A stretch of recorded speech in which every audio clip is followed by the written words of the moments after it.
In the vast tradition of yogic science, there exists a dimension of knowledge rarely spoken, and even more rarely understood. It is the science of the subtle body, the luminous vehicle of consciousness, woven not of flesh and bone, but of prana, light, and vibration. Long before the advent of modern anatomy, the ancient rishis mapped an inner body of energy, light, and sound. They called it sukshma sharira, the subtle body, and through disciplined practice, they awakened its hidden powers.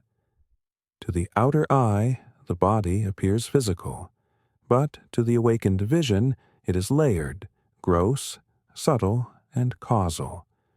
The subtle body is the bridge between mind and matter, between thought and form.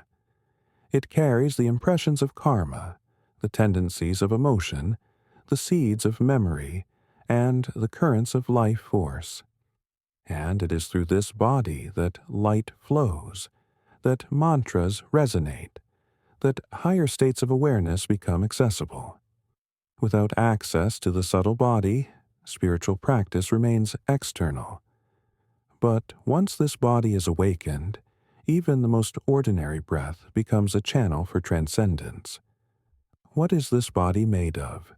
Not of atoms, but of nadis, subtle channels, and chakras, the energy centers that spin like wheels of light. There are said to be 72,000 nadis flowing through every inch of your energetic field. And yet, 3 are supreme: Ida, Pingala, and Sushumna. When these 3 are balanced, when prana rises through the Sushumna, the spine becomes a ladder of light. This is not metaphor.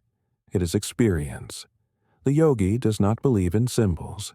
The yogi enters a symbol and becomes it. Before we go deeper, write in the comments the affirmation: I awaken my subtle body with light and stillness. And, if this journey resonates with you, support it. Subscribe to the channel, like the video, and share it with others on the path. Awakening the subtle body begins with sensitivity, not sensation, but inner sensitivity, the ability to feel prana, to sense vibration, to become aware of the invisible dimensions of the breath. Pranayama is the first gateway. It is more than breath control. It is the art of tuning your instrument. When the breath is refined, the nadis begin to open. Stagnant currents are released. Dense emotions dissolve, and the body becomes receptive, not just to oxygen, but to energy, to silence, to the intelligence of the cosmos moving through you. Then comes awareness of the chakras. These are not merely 7 points on a diagram, they are living fields of energy. Each chakra governs a dimension of experience, from survival and desire to will, love, intuition, and transcendence. To awaken them is not to visualize colors. It is to bring attention, breath, mantra, and stillness into that center until it reveals its own intelligence. The root chakra grounds. The heart chakra opens. The third eye perceives. But all must be aligned, purified, balanced. The yogi is not interested in power for its own sake, but in the harmonization of all layers of being. There are practices that activate this alignment, asanas that move energy through the spine, bandhas that seal and direct prana, mudras that create energetic locks, and mantras that vibrate through the nadis and dissolve inner blockages. But most powerful of all is stillness, not the absence of motion, but the inner absorption where the mind becomes transparent, and prana flows without resistance. In that stillness, light begins to emerge. Not outer light, but inner luminosity, a gentle radiance at the center of being. The Tibetans called it the clear light. The yogis called it tejas. And it is not imagined. It is seen, known, lived. As this light deepens, perception changes. The senses no longer point outward. they dissolve inward. This is known as pratyahara, the withdrawal of the senses, and it marks the transition from external to internal awareness. From here, dharana becomes possible, one-pointed focus, not by force, but by inner magnetism. The subtle body begins to stabilize, and consciousness can rest in deeper layers. Sound becomes a portal, silence becomes tangible, and the boundary between self and cosmos begins to dissolve. When the subtle body is awakened, the yogi becomes luminous, not in appearance, but in presence. Their movements are graceful, their speech carries power, their silence radiates peace. Why? Because they no longer act from the gross body alone. Every gesture arises from a center of stillness within. This is the secret of yogic mastery, not to control, but to become transparent. Not to impose, but to allow the infinite to move through you. To refine the vessel is to understand the koshas, the 5 sheaths or layers of our being. The gross body is only the first. Beneath it lies the pranamaya kosha, the sheath of energy. Then comes manomaya, the sheath of thought, vijnanamaya, the sheath of wisdom, and finally anandamaya, the sheath of bliss. These are not philosophical abstractions. They are experiential realities. Each layer must be purified and integrated for the subtle body to fully awaken. The pranamaya kosha responds to breath, movement, and rhythm. When you synchronize breath with awareness, prana becomes intelligent. It begins to flow where healing is needed, where energy is blocked, where old patterns dwell. As you refine this layer, the manomaya kosha, the mind sheath, begins to quiet. Thoughts lose their urgency. Emotions lose their grip. Space appears between impulses, and that space is the doorway to inner stillness. In Vijnanamaya, the intellect becomes illumined, not by logic, but by direct knowing. Here the yogi begins to perceive not through thought, but through insight. Intuition sharpens. Decisions arise from clarity, not reaction. This layer is the bridge to Anandamaya, the bliss sheath, where consciousness rests in its original nature, beyond polarity, beyond striving. Not a bliss of pleasure, but the bliss of being. Silent, luminous, eternal.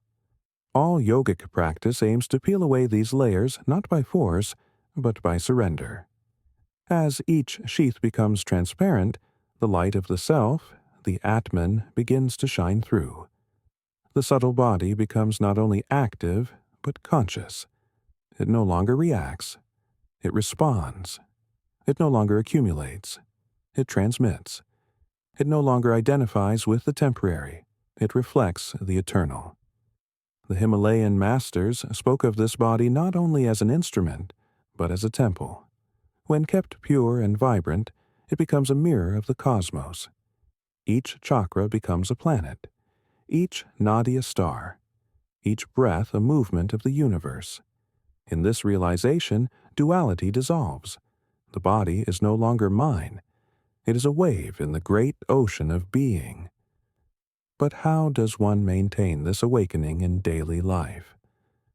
Through remembrance, through conscious movement, through stillness between actions. When you eat, eat with awareness. When you walk, feel the flow of energy through your spine. When you speak, let the words rise from silence.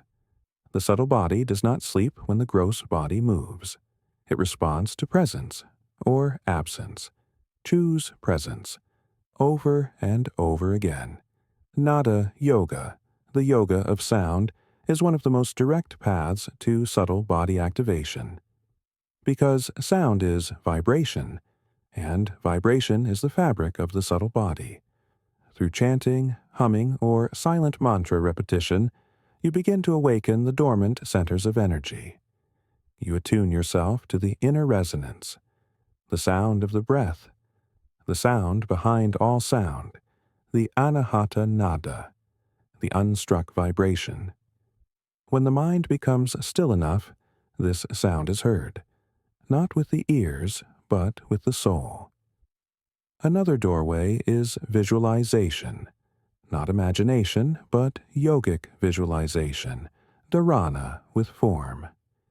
When you hold the image of a glowing light in the heart center, when you feel it radiating through your limbs, when you breathe through it with reverence and steadiness, something changes. The nervous system begins to harmonize with that image. The subtle body reconfigures itself to match the frequency of your attention. The yogis called this Shakti Sankalpa, the power of focused intention charged with energy. All of these practices converge in one purpose: to transform the human vessel into a conduit of light. When the subtle body awakens, spiritual knowledge is no longer intellectual. It is lived. The teachings are no longer ideas. They become the texture of your being. You don't think about compassion. You vibrate with it. You don't try to find peace. You radiate it. And perhaps, most mysteriously, the awakening of the subtle body begins to affect the world around you. Others feel it. They become still in your presence. Their own energy begins to shift.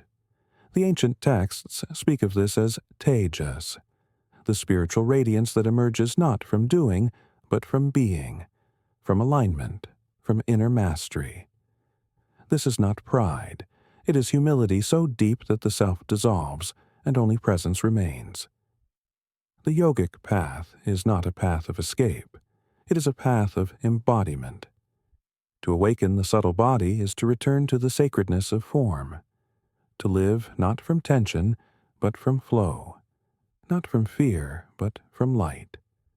It is to walk the earth as a being who remembers the sky, and yet bows to the soil with every breath. If this journey into the deeper layers of being has opened something in you, honor it. Subscribe to the channel, like the video, and write in the comments the affirmation: my body is light. My presence is stillness. Watch the next video to deepen your practice. And remember, the body you see is only a shadow. The light is within. Let it rise.